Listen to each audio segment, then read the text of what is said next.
وهذه النجاسة القبيحة وهذا الفعل الخبيث كما قال علامة ابن القيم فيما مضى معنا قبل قليل أنه نجاسة تفسد القلب وتضعف توحيده. وهذه النجاسة مما جاء عن بعض أئمتنا وهو الفضيل بن عياض في بيان قبح هذه النجاسة، قال: لو أن لوطيا اغتسل بكل قطرة من السماء لقي الله غير طاهر. لو أن لوطيا اغتسل لو أن لوطيا اغتسل بكل قطرة من السماء لقي الله غير طاهر.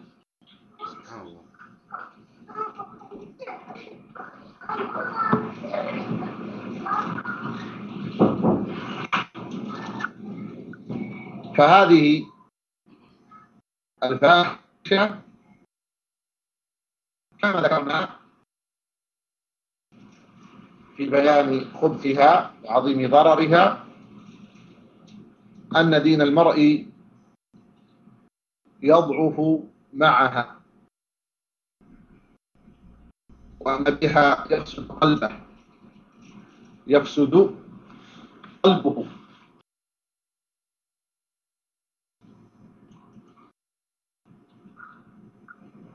وهذه الفاحشة لها أسباب. من أعظم أسبابها ضعف الديانة ورقة الدين.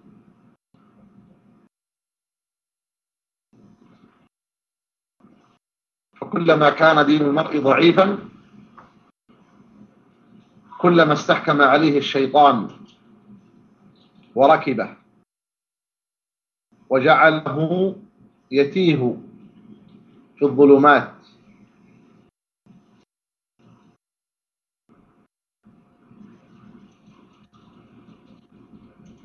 ومن أعظم ما يؤدي إلى ضعف الإيمان ورقة الدين عدم الالتزام أو عدم القيام بالواجبات الشرعية والفرائض الدينية، ومن أعظمها الصلاة التي هي عمود الدين، وهي الصلة بين العبد وربه. يقول ربنا جل وعلا: إن الصلاة تنهى عن الفحشاء والمنكر. فهذه الصلاة تنهى عن الفحشاء والمنكر. ومضى معنا أن الفاحشة وكل ما خلاها في القبح، ومن أعظم ذلك اللواط والعياذ بالله. ومن الأسباب كذلك التي توقع في هذه الفعلة القبيحة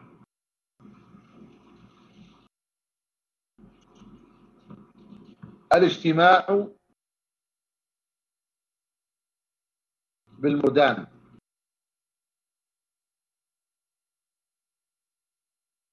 فإن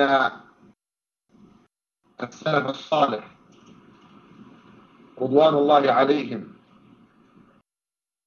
قد حذروا كثيرا من مجالسة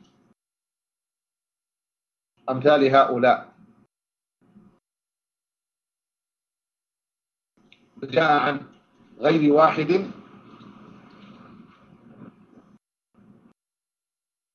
الأمر بقيامهم من مجالسهم. قال الإمام العلم التابع الجليل سعيد بن المسيب رحمه الله: من وجدتموه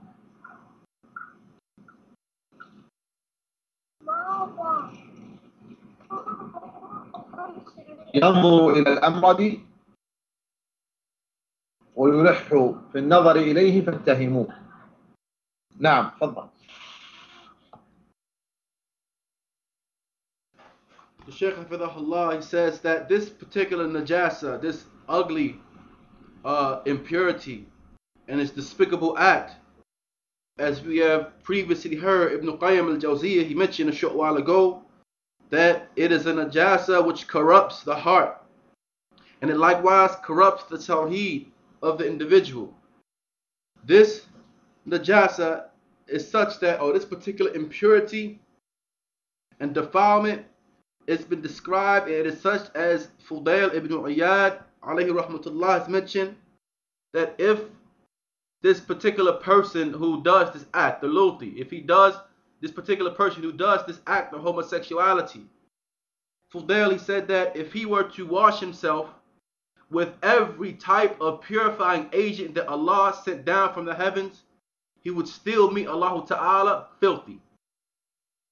He said that this fahisha, this evil and despicable act, you find that when it occurs, then the deen of the individual departs, it goes. And the more the individual is steeped into it, the more his heart becomes corrupt. And this fahisha, it has asbab, it has reasons, reasons which bring it about. And from those reasons which bring it about is daf, the individual having weakness in his religiosity and weakness in his deen.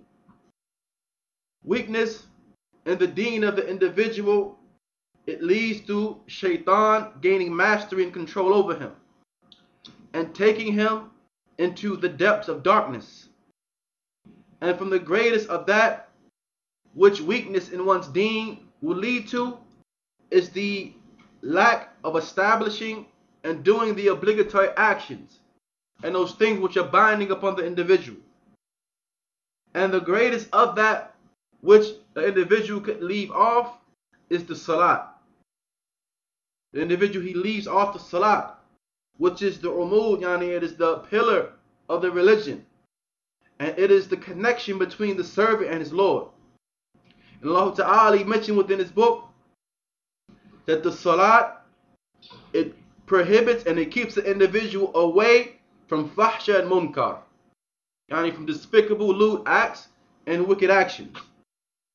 So the salat, it is that which prevents the individual from fahsha, from these types of lewd acts, and it prevents him from despicable and evil actions.